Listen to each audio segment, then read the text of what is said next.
మంచిగా పనిచేస్తే మొత్తం సిస్టమ్ ఇంకా పెద్దగా ఫెయిల్ అవుతుంది. ఎట్లా ఈ రోజు తెలంగాణ ఎందుకంటే ఒకవేళ మేడిగడ్డ కూలిపోలేదు అనుకోండి, ఒకవేళ పంప్ హౌస్లు మంచిగా నడుస్తున్నాయి, ఒకవేళ అన్ని రిజర్వాయర్ మంచిగా నడుస్తున్నాయి, ఏముంటే ఇప్పుడు ఆ ప్రభుత్వం అనేది ఈ ప్రభుత్వం మేము ఇంత మంచిది కడితే మీకు నడపలేని చేతగానితనమని వీళ్ళకి ఉంటే వీళ్ళ మీద ప్రెషర్, వారు నడుస్తారు.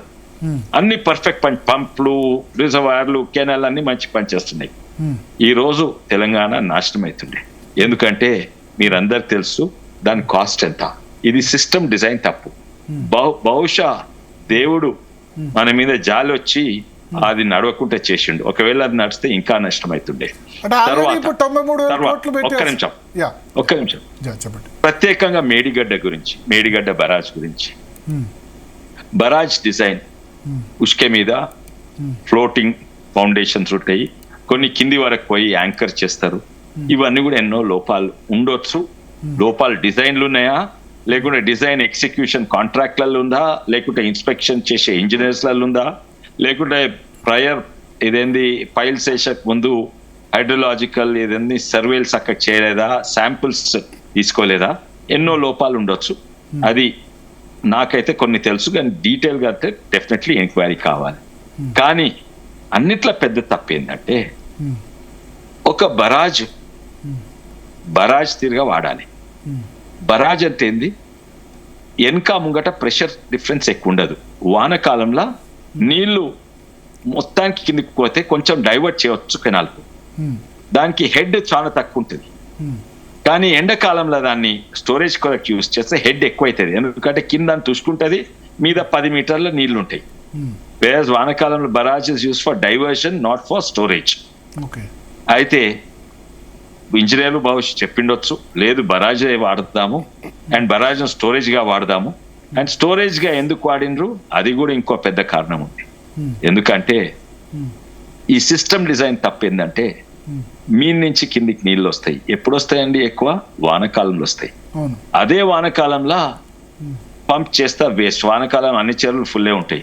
ఆ వానకాలం స్టోర్ చేసి మీదికి పంపితే బెటర్.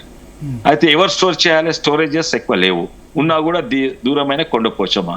అయితే బరాజ్ అట్లనే స్టోరేజ్ డ్యామ్ తీరుగా వాడుకున్నారు. అది ఫస్ట్ ఆఫ్ ఆల్ బరాజ్ తీరా వాడుకోవాలి, దువ్వెన తీరు వాడుకోవాలి, ఏదో తినే స్పూన్ తీరా వాడుకోవద్దు అట్లా. అయితే నంబర్ 1 అది లోపం. తర్వాత డిజైన్లు ఉండొచ్చు. అది డిజైన్ బహుశా బరాజ్ తీర వాడితే ఫ్లోటింగ్ ఫౌండేషన్ సరిపోతుండొచ్చు, పెట్టిన పైళ్ళు సరిపోతుండొచ్చు. అయితే ఇవన్నీ కూడా ఇది కాంపోనెంట్. కానీ నేను అనేది ఏంటంటే ప్రతి కాంపోనెంట్ మంచిగా పనిచేస్తాయి. అంటే కాళేశ్వరం అంటే ఒక ప్రాజెక్ట్ కాదు కదా. అవును, ఇవన్నీ కూడా మంచిగా పనిచేస్తే ఇంకా నాశనం అవుతుండే తెలంగాణ. ఓ తీరుగా మంచిదైంది, ఇవన్నీ ఫెయిల్ అయినాయి. అంటే ఇవన్నీ మంచిగా పనిచేస్తే పవర్ ఖర్చు ఎక్కువ నాశనం అవుతున్నాయి అంటారా? కాస్ట్ బెనిఫిట్ రేషియో గురించి అంటారా మీరు? అన్ని కాస్ట్ బెనిఫిట్ రేషియో గురించి నేను అంటున్నాను. ఇంకోటి, ఇది అన్ని పనిచేస్తే వానకాలం లెక్కడ ఇప్పుడు కొండపోచమ్మ సాగర్ దగ్గర ఉంది. ఇప్పుడు ఎన్నేళ్ళు అయ్యండి ఇనాగ్రేట్ చేసి? ఇప్పటి వరకు ఒక్కసారన్నా నింపిండ్రా? నింపితే ఏమైతుండే? చుట్టుపక్కల ఉన్న పొలాలన్నీ వాటర్ లాక్డ్ అవుతుండే, రోడ్లు అన్ని మునిగిపోతుండే. తర్వాత బోర్ల నుంచి నీళ్ళు ఒక ఫౌంటైన్ తిరిగి వస్తుంది చూడండి, అట్లా రివర్స్ వస్తుండే. అది కొండపోచమ్మ సాగర్ కథ. అది ఇంకోటి చాలా మందికి తెలియదు. ఇది Kaleshwaram world's largest lift irrigation కాకుండా చాలా మందికి తెలుసు ఆ పంప్లో వరల్డ్ అన్నిట్లో పెద్ద పంప్లు. కానీ Kondapochamma Sagar world's largest free standing reservoir in the world. Okay, అంటే ఆ డ్యామ్ మంచిగా పనిచేసినా అన్ని పనిచేసినా కూడా సిస్టమ్ డిజైన్ లో తప్పున్నది. అయితే ఆ సిస్టమ్ డిజైన్ చేసిండ్రు. నేను సివిల్ ఇంజనీర్ ఉన్నా అనుకోండి, నా బాధ్యత ఏంది? ఈ డ్యామ్ కు ఈ పిల్లర్ డిజైన్ చేస్తే నేను అది మంచిగా డిజైన్ చేసినా కూడా ఆ మొత్తం డ్యామ్ ను బరాజ్ ను డ్యామ్ తిరిగా వాడుకుంటే ఆ తప్పు నాది కాదు. కొన్నిట్ల సివిల్ ఇంజనీర్ తప్పు ఉంది. దీంట్లో నన్ను అడిగితే ముఖ్యంగా కేసీఆర్ గారిదే. తనకు చాలా అవగాహన ఉన్నది, తనకు నాలెడ్జ్ ఉన్నది, కామన్ సెన్స్ ఉన్నది, అవగాహన ఉన్నది. ఎందుకు ఇట్లా చేసిండ్రో నేను ఆ మీటింగ్ లో కూడా కొనుక్కోయినా. మీరు ఆ మీటింగ్ లో చెప్పారా ఏమన్నా సజెషన్ ఇట్లా వద్దు అని చెప్పారా? ఉన్నప్పుడు ఇట్లా కాదు కొన్ని నాకు యాక్చువల్లీ నేను ఆమె ఎలక్ట్రికల్ ఇంజనీర్ అయితే నన్ను మీటింగ్ లోకి పిలిచేది. అప్పుడు ఆ మీటింగ్ లో ఎక్కడ కూడా నేను ఎంతో మంది ఇంజనీర్లను చూసిన. అప్పుడు ఎంతో మంది ఇంజనీర్స్ వస్తుంది. డిపి రెడ్డి గారు, పెంటారెడ్డి తర్వాత ఈయన అఫ్ కోర్స్ విద్యాసాగర్ గారు ఎప్పుడు ఉండేది. తర్వాత అప్పుడప్పుడు రంగారెడ్డి గారిని, ఇద్దరు కూడా పెద్ద లేరు ఇప్పుడు. కానీ శ్యామ్ ప్రసాద్ రెడ్డి కూడా ఉండేనా? శ్యామ్ ప్రసాద్ రెడ్డి అప్పుడప్పుడు వచ్చేది. అండ్ శ్యామ్ ప్రసాద్ రెడ్డి గారితో నాకు అందరు కూడా పరిచయమే. ఆర్గ్యుమెంట్స్ అయ్యేది. అండ్ ఆర్గ్యుమెంట్స్ ఇప్పుడు కాదు, కేసీఆర్ రాకముందు ప్రాణహిత చేవెళ్ళు ఉన్నప్పుడు నేను అప్పుడే ప్రాణహిత చేవెళ్ళనే అడ్డుకునేది. తెలంగాణ ఉద్యమం అప్పుడు కాంగ్రెస్ ప్రభుత్వం డిజైన్ చేసింది, అది కూడా అడ్డుకున్నా. అది 40,000 కోట్ల ప్రాజెక్ట్ ఉండే. అయితే నేను అడ్డుకుంటే అప్పుడు ఇన్ఫాక్ట్ వీళ్ళందరూ కూడా, విద్యాసాగర్ రావు వీళ్ళందరూ కూడా అక్కడికి వచ్చిండ్రు, వికారాబాద్కి వచ్చి తెలంగాణ ఉద్యమం అప్పుడు మీటింగ్ పెడితే ఇంత గొప్ప పని చేస్తున్నాము ఇది అది అని.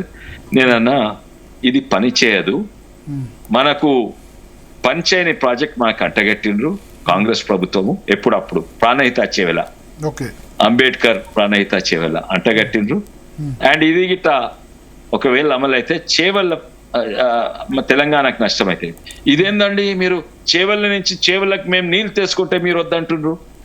మీరు నీళ్లు తీసుకొస్తలేరు, టేలెంట్ ప్రాజెక్టు అసాధ్యము. ఇప్పుడు హైదరాబాద్కే వస్తలేవు, కొండపోచమ్మకే వస్తుంది, చేవెళ్ళకి ఎట్లా వస్తాయి? మా పేరు చెప్పి మా చెవుల పువ్వు పెడుతుండ్రు. ప్రత్యేకంగా చేవెళ్ళ ప్రాంతము అక్కడికి ఇంపాసిబుల్. అక్కడికి హైయెస్ట్ కాస్ట్ ఉంటుంది. అక్కడికి దాదాపు 4 లక్షలు, చేవెళ్ళకి వస్తుంది 4 లక్షల రూపాయలు. నేను అప్పుడు క్యాల్కులేట్ చేసి చూపెట్టిన పర్ ఎకర్ ఇది ఎన్నో తీర్లు. ఇది అసాధ్యమైన 10 సార్లు క్యాలిక్యులేట్ చేసిన, ఫిజిక్స్ పెట్టి క్యాలిక్యులేట్ చేసిన, ఎలక్ట్రికల్ ఇంజనీరింగ్ పెట్టి క్యాలిక్యులేట్ చేసిన, ఇరిగేషన్ డిపార్ట్మెంట్ ఎట్లా అంటే క్యాలిక్యులేషన్ నేనే తప్పు చేసిన అని 10 సార్లు 10 డిఫరెంట్ విధానంగా చేసిన. అన్నిట్లో తక్కువ 2.5 lakh rupees పర్ ఎకర్ వస్తుండే. అది కాంగ్రెస్ పార్టీది ప్రాణహిత చేవెళ్ళ. అయితే చేవెళ్ళ కట్ చేస్తే యాక్చువల్లీ నేను బాధపడాలి, ఏంది మా చేవెళ్ళ తీసేసిన కేసు, కానీ బాధపడలేదు. ఎందుకంటే ఆ ప్రాజెక్ట్ అసలే పనిచేయదు. కానీ అప్పటి వరకు నేను 2015 ఇదంతా మీటింగ్ లో అవుతుంటే ఒకటేసారి డిజైన్ ఓవర్ పీరియడ్ మాకు తెలిసింది, మెల్లమెల్లకి తెలిసింది. మొదలు కేసీఆర్ గారు ఇంజనీర్స్ కు చాలా మంచి సలహాలు ఇచ్చింది. తర్వాత తుమ్మడాటి కట్ చేసి మేడిగడ్డకు వచ్చే వరకు అప్పటి సంది కొన్ని నేను అడిగేది, నేను అన్ని కూడా ఒప్పుకునేది కేసీఆర్ గారితో. 2 సార్లు నేను అన్నా అది తప్పు అవుతుందేమో, అది ఖర్చు ఎక్కువ అవుతుందేమో అని. దాని తర్వాత నన్ను పిలవడం బంద్ చేసిండ్రు. బుర్ర నర్సయ్య గారిని తర్వాత 2-3 సార్లు పిలిచిండ్రు, కానీ నన్ను పిలవడం బంద్ చేసిండ్రు. ఏ మీటింగ్ లో కూడా నేను ఈటల రాజేందర్ గారిని చూడలేదు. దాదాపు 8, 9, 10 నేను లెక్క పెట్టలేదు. కానీ మీటింగ్ లకు పోయినా ఇది కేసీఆర్ చేంబర్లోనే మీటింగ్. అంటే ఇది 1/2 hour 1 hour కాదు, 8 hours 7 hours 6 hours 10 hours అట్లా మీటింగ్. అండ్ నేను అనుకుంటా ఒకసారి హరీష్ రావు గారు వచ్చిండ్రు. It is the pet project of KCR. పేరు నుంచి డిజైన్ నుంచి ప్రతి ఒక్కటి కేసీఆర్. అంబేద్కర్ పేరు తీసి కాళేశ్వరం పెట్టింది కేసీఆర్ గారే, అది పెట్టింది. కేవలం పేరు కాదు, అన్ని కూడా. ఓకే, సో ఈ బ్లేమ్ మొత్తం కూడా కేసీఆర్ కే ఉంటుంది. ఇంజనీర్ గానీ కాంట్రాక్ట్ కాళేశ్వరం ఇంజనీర్లను కూడా బ్లేమ్. నేను అది కూడా చెప్పిన, కేసీఆర్ తర్వాత ఇంకెవరు నన్ను బ్లేమ్ చేయాలంటే ఇంజనీర్లను బ్లేమ్ చేయాలి. అంటే తందానా అనే ఇంజనీర్లను బ్లేమ్ చేయాలి. పెట్రా సంతకం అంటే భయపడి పెట్టిన ఇంజనీర్లను బ్లేమ్ చేయాలి. కానీ ఇంకెవరిని నేను అనుకో బహుశా ఐఏఎస్ ఆఫీసర్లను బ్లేమ్ చేయరాదు, లేకుంటే ఇంకా వేరే మంత్రులను, వేరే కేసీఆర్ కుటుంబ సభ్యులను, హరీష్ రావునో కొడుకునో బిడ్డనో బ్లేమ్ చేయరాదు. అండ్ ఏ మంత్రిని కూడా బ్లేమ్ చేయరాదు. 200%, ఎస్పెషల్లీ కాళేశ్వరం అయితే single person has taken all the decisions. మీరు అడగండి, ఎవరినన్ను అడగండి, సార్ తుమ్మల గారిని అడగండి, ఎవరు నన్ను ఏలు పెట్టిస్తున్నా అని అడగండి.